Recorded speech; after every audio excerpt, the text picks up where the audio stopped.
हमेशा यही चर्चा होती है, बातचीत होती है कि एक्टिव या फिर पैसिव स्ट्रैटेजी। इनफैक्ट कुछ डेटा के थ्रू अगर हम आपसे समझने की कोशिश करें, जो एक फील आ रही है पैसिव जो फंड है या फिर पैसिव स्ट्रैटेजी, उसमें थोड़ा सा अट्रैक्शन या फिर लोगों का इंटरेस्ट, लोगों की रुचि थोड़ी बढ़ी है। आपको इसकी क्या वजह लगती है? ये स्वाति जी, डेफिनेटली रुचि बढ़ी है। पॉइंट वन, रुचि इसीलिए बढ़ी है कि काफी सारे डिस्ट्रीब्यूटर्स जो एमएफ सिलेक्शन कर रहे हैं उससे निफ्टी पे अल्फा नहीं आ रहा है। अब देखें, अब Anand Rathi model portfolio concept follow करता है, 9.5 साल में 3% की अल्फा पर एनम आई है, बट सब डिस्ट्रीब्यूटर का ये आंकड़ा नहीं होता है। अब हमने बाहर के पोर्टफोलियोज एनालाइज किए जो दूसरे डिस्ट्रीब्यूटर के साथ है। हम 109 पोर्टफोलियो हमने एनालाइज किए लास्ट क्वार्टर, और इस क्वार्टर भी कर रहे हैं। आंकड़ा मैं बताऊंगा after this quarter is over. 109 में से 85 फंडों ने, 85 क्लाइंटों के पोर्टफोलियो ने निफ्टी को भी आउट परफॉर्म नहीं किया था।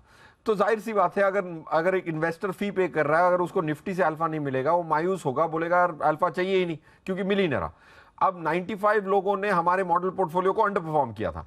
सो अगर आपका डिस्ट्रीब्यूटर सही से 380 एक्टिव स्कीम्स हैं, कोई 10 15 20 नहीं है, 380 में से आपने चुनाव करना है 8-10 का, तो बड़ी बारीकी से चुनाव करना पड़ता है। अगर वो चुनाव ठीक से किया तो अल्फा आता है, अल्फा आता है तो इन्वेस्टर खुश होता है, इन्वेस्टर खुश होता है तो एक्टिव में रहता है। अगर इन्वेस्टर खुश नहीं होगा तो वो पैसिव में जाएगा। This is one of the reason. And जो आंकड़ा आज आप ईटीएफ के लिए देख रहे हैं, 4 लाख 4.5 लाख करोड़, इसमें ईपीएफओ का भी बड़ा हाथ है। ईपीएफओ ने अपने काफी सारे पैसे, जो इक्विटी का एलोकेशन है, वो एक्टिव में नहीं जा रहा है, वो पैसिव में आ रहा है। तो जब आप ऑप्टिकली देखते हैं, नंबर काफी बड़ा है। आप देखें कि अगस्त 2016 में ये नंबर था सिर्फ 21,000 करोड़, आज है 4.5 लाख करोड़। इसमें से सबसे ज्यादा अधिक ईपीएफओ का कंट्रीब्यूशन है। ऑफ कोर्स रिटेल निवेशक का रुझान तो है ही, जैसे आपने बताया, but EPFO has a large role to play to make this number look so big and so different in the last 5-7 years. Alpha generation एक बहुत बड़ी समस्या रही है। जो निवेशक सोचता है कि अगर मुझे एक अच्छा रिटर्न नहीं मिल रहा है तो वो भी एक बड़ा रीजन है।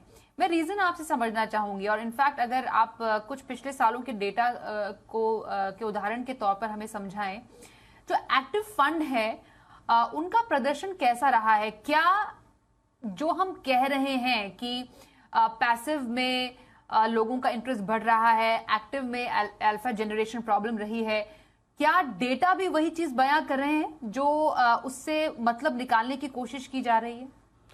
यस स्वाति जी, देखिए, आप जैसे कह रही हैं कि डेटा जरूर एक्टिव मैनेजर्स ने अच्छा भी किया है, काफी बुरों ने भी किया है। देखिए, 380 एक्टिव स्कीम्स होने के बाद, अगर सबका नाम अनफॉर्चुनेटली या फॉर्चुनेटली इक्विटी म्यूचुअल फंड ही है, बट अब सबको एक ब्रश से पेंट नहीं कर सकते। लास्ट ईयर 2022 बेस्ट और वर्स्ट स्कीम, जो एक्टिव मैनेज स्कीम है, बेस्ट और वेस्ट में 45% का अंतर है परफॉर्मेंस का। अगर 45% का फर्क एक साल का परफॉर्मेंस का है, लास्ट 20 साल में बेस्ट और वर्स्ट स्कीम में 28% का अंतर है। तो all of them are not behaving alike, right? अगर जैसे स्टॉक मार्केट की बात होती है, स्टॉक्स की बात होती है, तो एक स्टॉक ऐसा भी है जो 90% गिर चुका है, उसी दौरान दूसरा एक स्टॉक भी है जो 10 गुना बढ़ चुका है। तो सबको स्टॉक ही कहते हैं। सो पॉइंट ये कह रहा हूं कि एक्टिव मैनेजर्स ने थोड़ी तकलीफ जरूर हुई है, काफी तकलीफ हुई है उनको अल्फा जनरेट करने में, but all of them are not, can't be painted with the same brush. That's point one. Point two, हमने काफी बार देखा है, ये आर्ग्यूमेंट काफी आता है कि भाई यूएस में, डेवलप्ड कंट्रीज में सब लोग पैसिव करते हैं। जैसे प्रतीक जी ने भी कहा कि काफी हमारी इंडस्ट्री जो है, हमारी कैपिटल मार्केट है, माना कि हमारी highest number of listed stock है दुनिया में, बट फिर भी हम बहुत इमेच्योर मार्केट हैं रिलेटिव टू यूएस और इंडिया के बीच में हमने एज गैप का फाइंड आउट किया तो 72 साल आया ऑन डिफरेंट पैरामीटर्स एवरेज। तो that's point two. Point three, alpha आना कठिन है, बट अगर आप बारीकी से चुने, आपके शो पे ही मैंने साल भर पहले एसबीआई कॉन्ट्रा रेकमेंड किया होगा उदाहरण के तौर पे, उसमें 11% का अल्फा आया निफ्टी पे। एचडीएफसी फ्लेक्सी कैप 2 साल पहले रेकमेंड किया था, उसमें ऑलमोस्ट 9% पर एनम का निफ्टी पे अल्फा आया। अगर आप बारीकी से चुनेंगे तो आपको अल्फा 1-2% निकालना इतना कठिन नहीं है। So your distributor has to be vigilant to get you that. Future में कौन सी अच्छी स्कीमें करेंगी, उसका चुनाव करने के लिए बहुत सारे मैथमेटिकल मॉडल्स अवेलेबल हैं, उसका प्रयोग करना जरूरी है। और passive, I think I would not go for passive yet. 10 साल बाद इंडिया में शायद अल्फा आना कठिन होगा, तब जरूर पैसिव एक इंपॉर्टेंट स्ट्रेटजी हो जाएगी। फिरोज, इनफैक्ट जब पैसिव स्ट्रैटेजी इंडेक्स फंड पर हम यूजुअली चर्चा कर रहे होते हैं, बहुत ही मेजर जो पॉइंट निकलकर सामने आता है जब कंपैरिजन की स्पेशली जब बात होती है, कहते हैं कि इंडेक्स फंड में एक्सपेंस रेशो कम है, बेसिकली लागत कम है, तो आप ज्यादा वहां पर रिटर्न जनरेट कर सकते हैं। क्या है इसके पीछे का फैक्ट, जरा अगर आप हमें समझा पाएं। अगर हम एक पैसिव स्ट्रैटेजी इंडेक्स फंड की तरफ एक निवेशक जाता है तो उसको फायदा किस तरीके से है? स्वाति जी देखिए, एक ही फायदा है कि कॉस्ट कम होगा, बट मेरा यह मानना है, बहुत स्ट्रांग मानना है कि कॉस्ट और टैक्स, ये दो आधार पे कोई भी इन्वेस्टमेंट डिसीजन आप नहीं ले सकते। ये आप कॉस्ट घटा लेंगे, बट लेट्स अज्यूम, अब मैंने एक क्लाइंट से बात की, उनके पास अच्छा खासा 12 करोड़ का पोर्टफोलियो था, उन्होंने पैसिव किया और उन्होंने कॉस्ट बचाई। अब वही की वही ट्रांजैक्शन अगर वो मेरे 11 स्कीम के मॉडल पोर्टफोलियो में करते तो कॉस्ट तो ज्यादा होती, बट उनकी वैल्यू 1 करोड़ से ज्यादा होती। तो गए थे आप पेनी वाइज बनने के लिए, बट 1 करोड़ ज्यादा हो जाता। अगर आप कॉस्ट भी ज्यादा देते तो भी 1 करोड़ से अमीर होते। So cost and tax can't be the premise of a portfolio creation, that's point 1। But आपने सही फरमाया और प्रतीक जी ने भी सही फरमाया, कोई नए इन्वेस्टर हैं वो ज्यादा दिमाग नहीं लगाना चाहते हैं। 380 स्कीमों में से एक स्कीम, 4 स्कीम चुनना भी कोई आसान बात नहीं है। वो दिमाग नहीं लगाना चाहते, निफ्टी से स्टार्ट करना चाहते हैं, सेंसेक्स से स्टार्ट करना चाहते हैं। ये इंपॉर्टेंट बात ये है स्वाति जी, जो हमने 4.5 लाख करोड़ की बात की, निफ्टी और सेंसेक्स में मिला के 95% पैसा लगा हुआ है, सिर्फ 5% है दूसरे इंडेक्स फंड्स में। तो अगर आपको दिमाग लगाए बगैर निफ्टी में इन्वेस्ट करना है, निफ्टी जैसा ऑटोमेटिकली करेक्ट करने वाला इंडेक्स भी नहीं मिलेगा, रिस्क कम होती है, क्योंकि अगर एक कंपनी में कुछ फ्रॉड निकलता है, कुछ निकलता है, तो वो हट जाती है, दूसरी हर 6 महीने में नई स्टॉक शामिल हो जाती है। So low cost, auto correcting, no human judgement, ये सब एडवांटेजेस हैं। और लास्ट 10 साल में निफ्टी के कई सारे स्टॉक्स चेंज हो गए, बट निफ्टी का नाम आज भी निफ्टी है और 10 साल बाद भी निफ्टी रहेगा।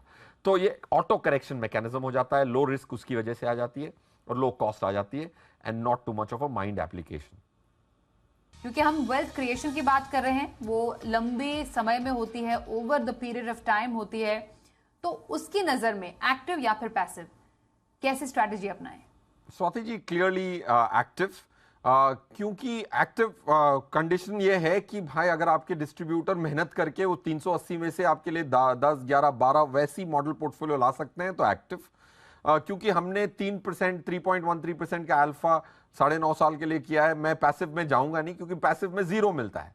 0 से बेहतर लाना इतना कठिन नहीं है। इंडिया की जो इकोनॉमी है 11-12% नॉमिनल रेट पे ग्रो होगी। अगर 12% की ग्रोथ के कंट्री में क्या आपको 20-25% की ग्रोथ के बिजनेसेस मिलेंगे? मेरे हिसाब से मिलेंगे। क्या वो फंड मैनेजर की काबिलियत होगी, उनकी रिसर्च की काबिलियत होगी उनको सेलेक्ट करने का? मेरे हिसाब से होगी, सबकी नहीं होगी। 150 एक्टिव फंड हैं, फंड मैनेजर्स हैं। क्या मैं सबको बोल सकता हूं कि सब कर पाएंगे? मेरे हिसाब से सब नहीं कर पाएंगे। क्या कोई भी नहीं कर पाएगा? ये भी नहीं बता सकते। So I would be clearly active for the next 5-10 years. अब वो जो यूएस का एग्जाम्पल बता रहा था, अब वो बहुत ओल्ड इकोनॉमी है। वो आर्ग्यूमेंट जब लोग देते हैं कि भाई यूएस में वो हो रहा है तो हम भी यहां करेंगे। मेरे पापा के घुटनों में दर्द है, उनकी मैंने नी रिप्लेसमेंट करी। मेरे घुटनों में दर्द है तो मैं नी रिप्लेसमेंट नहीं करूंगा ना, उम्र का फर्क है। तो one size fits doesn't fit all. So active.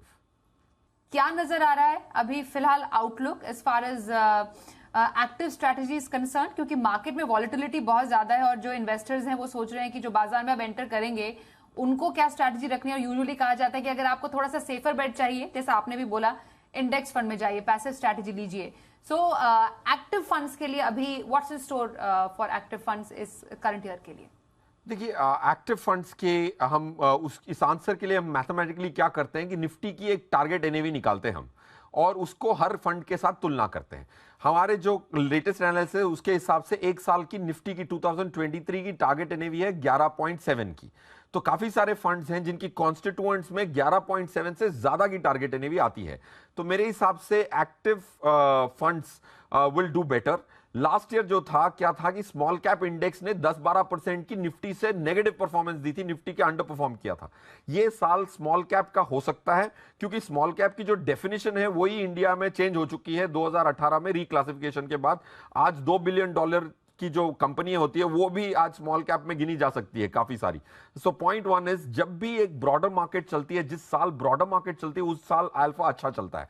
तो मेरे हिसाब से लास्ट ईयर वर्स निफ्टी का साल broader market specially on the small cap side will perform. तो इसकी वजह से एक्टिव फंड्स, काफी सारे एक्टिव फंड्स अल्फा देने की संभावना रखते हैं in the calendar year and even the financial year 24 23 24।